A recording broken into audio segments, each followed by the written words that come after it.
In this video, we are going to continue our exploration of the options in the processes. This time, we're going to learn about chronometrics and calendars. Chronometrics contain the data related to the duration of the processes. Here, we can see the section destined to chronometrics that contains one calendar. Okay, it's the calendar the process is going to take into account. We can also choose if we want the processes to be controlled by the server time or the local time. And from here, we can also choose if we want a duration control. What is the duration control of the classes of processes for? The main objective is to monitor the processing times during the execution of each process. They can also send alerts if they have been set up when the limits cannot be met. Let's suppose this is a timeline, okay? And that we are starting a process. Let's imagine we want to control the days that this process lasts. So we start in day 0, okay?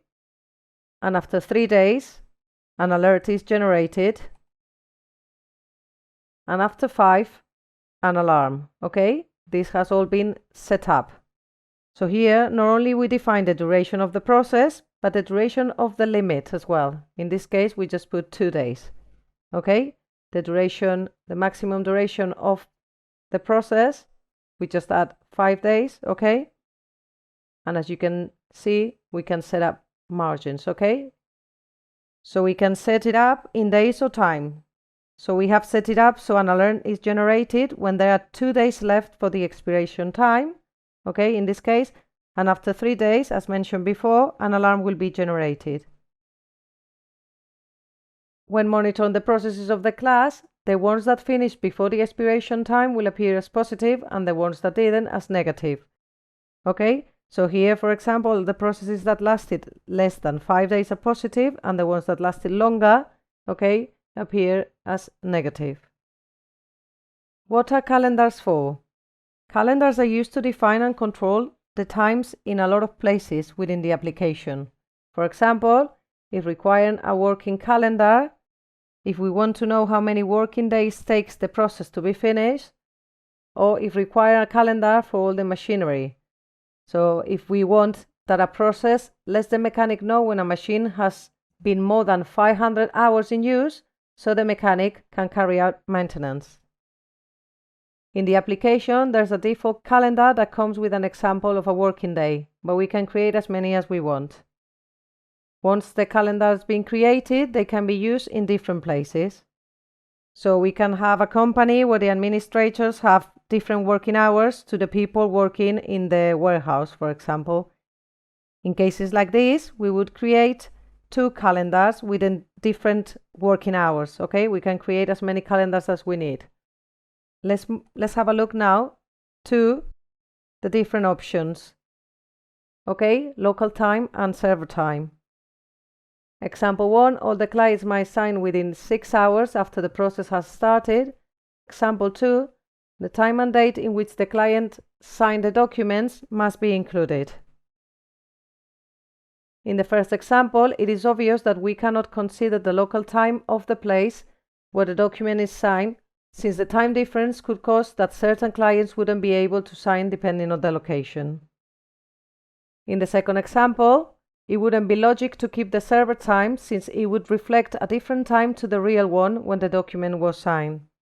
For this reason, it is very important to choose the right option. And that is why there are a lot of parts in our portal that allow us to select the server time or the local time.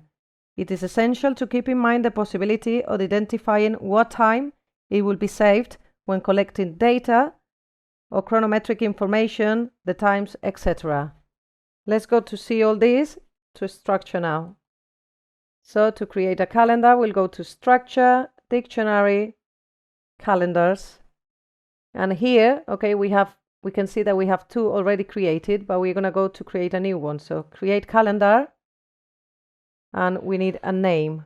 So we're going to call it demo calendar, and we can add a description, but it's fine. So save and exit. And as we can see, we have the demo calendar created here already.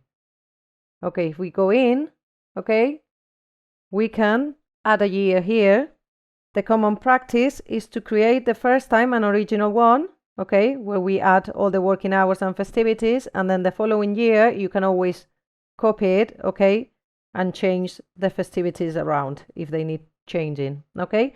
So let's add an original year, okay, and let's add the working hours. So Monday we can start at 8, okay, finish at 1, and then restart at 2 maybe, and then finish at 5. Now we can do this, so it copies the next day, so we don't have to do it again, okay, and then we can save, okay, and the year you're gonna add 2020, so save, okay.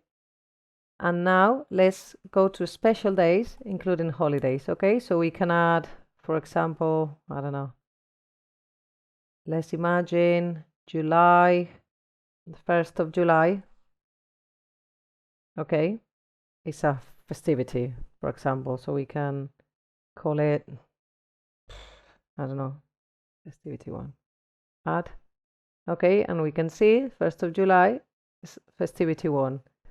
We can also add a shorter, let's imagine we have a shorter working day in summer, okay, so let's imagine it starts on the 30th of July and it goes all over till the 30th of September, okay, and we have like summer working hours, okay, so we don't need to fill this up, add, okay, and here we have the summer working hours, okay, save, and then we have created these 2 exceptions to our calendar, okay.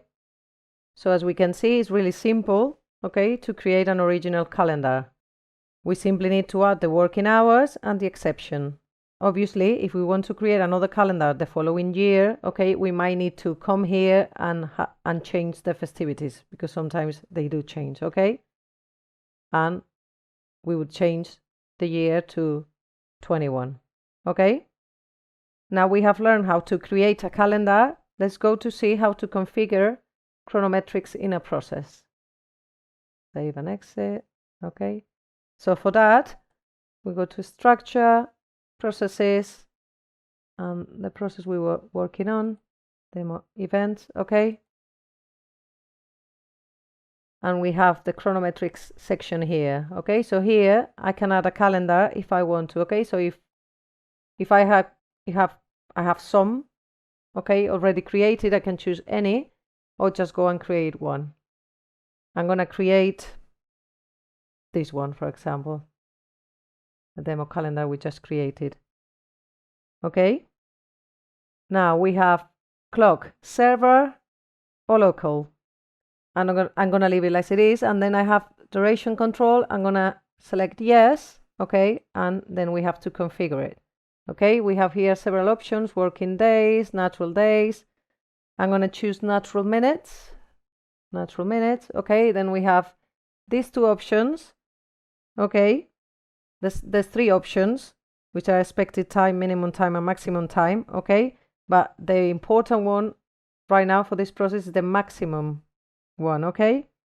The other 2 here are useful for reports with the reporting services, okay, so not really important here. So if we go to maximum, we have the option no, manual, and panel, okay. We can add a manual value or a panel value. As we have mentioned before, every time we add a panel value, this will depend on each process on the value we have in that field, okay. I'm going to select manual, okay, and in this case I'm going to add, as we are using natural minutes, I'm going to add 5 minutes, okay.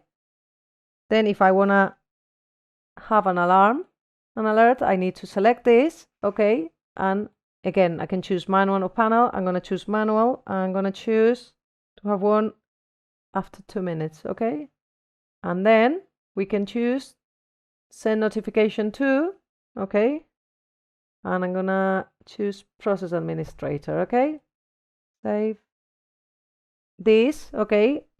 is an option, so we can add the person we want the alert to go to, okay? The person that we want to be notified. In this case, we have chosen the process administrator, okay? But it can be a specific employee, a role, etc. This way, okay, when we start a process of this class, an alert will be generated after 3 minutes, an alarm after 5, okay? If it hasn't been finished, it will need to send a notification to the right person, in this case, the process administrator, okay? As you can see, it's very simple to configure the duration control of a class of processes. Save, okay, and save and exit. Now that we have learned how to create a calendar and configure the chronometrics of a class of processes, it's your turn to try part 3.